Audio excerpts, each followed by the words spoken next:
آج ہم بات کریں گے سلیپ پیرالیسس کیا ہے اور یہ کیوں ہوتی ہے۔ کبھی نہ کبھی انسان کا جسم سوتے ہوئے اس کے کنٹرول سے باہر ہو جاتا ہے، جس میں آپ چاہتے ہوئے بھی جسم کو ہلانے کی صلاحیت نہیں رکھتے۔ اس حالت کو ہم سلیپ پیرالیسس کے نام سے جانتے ہیں۔ سلیپ پیرالیسس میں کوئی بھی شخص عارضی طور پر اپنے جسم پر کنٹرول کھو دیتا ہے اور چاہتے ہوئے بھی ہل نہیں پاتا اور نہ ہی اٹھ سکتا ہے۔ ایسا عموماً سونے سے فوراً بعد یا جاگنے سے پہلے ہوتا ہے، جس میں ہمارا جسم ملز کا کنٹرول مکمل طور پہ کھو دیتا ہے۔ بعض لوگوں کو اس دوران ہلوسینیشن بھی آتی ہے اور وہ ڈر جاتے ہیں۔ سلیپ پیرالیسس پیراسومینیا میں آتا ہے۔ اس میں نیند کے تمام ڈس آرڈر ہوتے ہیں۔ نارمل نیند میں ہمارا دماغ ملز کو سوئچ آف کر دیتا ہے تاکہ ہم نیند میں ملز کی غیر ضروری حرکات کی وجہ سے کوئی نقصان نہ کروا سکیں، مگر سلیپ پیرالیسس میں وہ شخص نیند میں نہ ہونے کے باوجود بھی جسم نہیں ہلا پاتا۔ کچھ لوگوں میں سلیپ پیرالیسس کبھی کبھار یا پھر زندگی میں ایک بار ہوتا ہے، وہیں بہت سے لوگوں میں یہ بار بار ہوتا رہتا ہے۔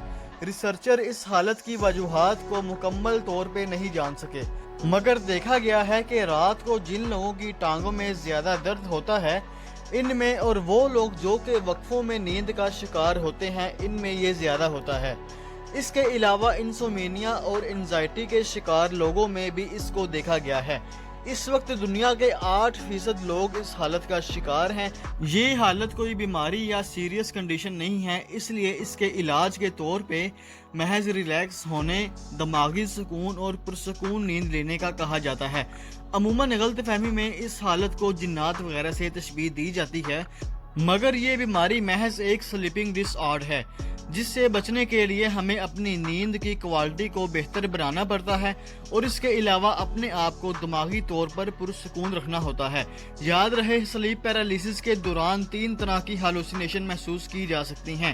ایک وہ جس میں یہ لگتا ہے کہ ہم پہ کوئی آ کر بیٹھ گیا ہے، دوسری قسم وہ ہے جس میں ہمارا دم گھٹنے لگ جاتا ہے، جبکہ تیسری قسم میں ہمیں یوں لگتا ہے کہ جیسے ہم جسم سے باہر آ گئے ہوں۔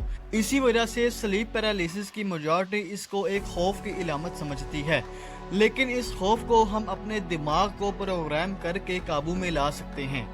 ہم اپنی نیند کو مکمل کر کے بھی اس سے بچ سکتے ہیں اور اس خوف کو ختم کر سکتے ہیں۔ آج کی ہماری ویڈیو اتنی ہی تھی۔ اگر آپ کو ہماری ویڈیو پسند آئی ہو، لائک کریں، سبسکرائب کریں اور ساتھ ہی بیل آئیکن کو دبا دیں۔ شکریہ۔